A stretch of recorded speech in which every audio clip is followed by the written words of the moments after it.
This is problem set 4, question 15. It asks, solve for all real values of x with the absolute value x plus 6 absolute value x minus 2 plus 2 absolute value x minus 12 is greater than 33. So to solve it, you want to look at the graph to figure out when this left side is greater than 33, the horizontal line. So we want to look at it in 3 different parts because there's 3 sets of absolute value bars. So if you start with making a timeline with the 3 zeros on the left side of the equation, you have negative 6, 2, and 12 from x plus 6, x minus 2, and x minus 12. So you make a timeline, and you first deal with x is greater than 12, so any values on the right side. And you plug in 12 to all of these 3, and you see that positive outcomes come out. 12 plus 6 is a positive number, 12 minus 2 is positive, and 12 minus 12 is 0. So all of these values after absolute value is positive. So nothing changes, and you can substitute parentheses for absolute value bars. And once you do that, you can solve, and you get 9x minus 30, and you leave that there.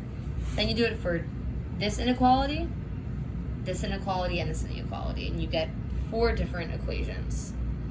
And for example, for this one, if you plug in 2 up here, you do get a negative number here, so you can't substitute parentheses. You have to flip the sign and make it minus 2 parentheses x minus 12. So once you have your 4 equations, you want to come up here and you want to set every equation you get equal to 33 to make sure you know the exact x values where your graphs cross. So 9x minus 30 equals 33, you get x equals 7. 5x plus 18 equals 33, you get x equals 3. And negative 7x plus 42 equals 33, you get x equals 9/7. So then you have to substitute your 12 into your equation, and you get 1278 as a point. Then you substitute 2 in, and you get 228. And then lastly, you substitute negative 6 in to either one because they're the same equation, you get 84.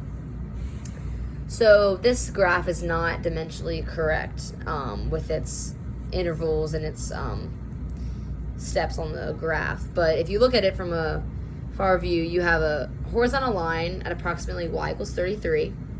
And then you plot your 2 points on 33, which is 3 and 9/7 for the x values. And then you have your points, 228, 1278, and negative 684.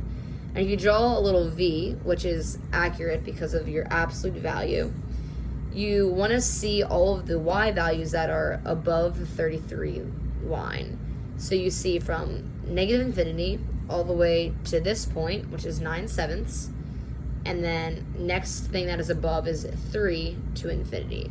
So that would be your interval notation. And everything below this is a negative y value, or I'm sorry, it's a y value that is below 33, which you would not count. So you have negative infinity to your first intersection, 9/7, and then 3 to infinity.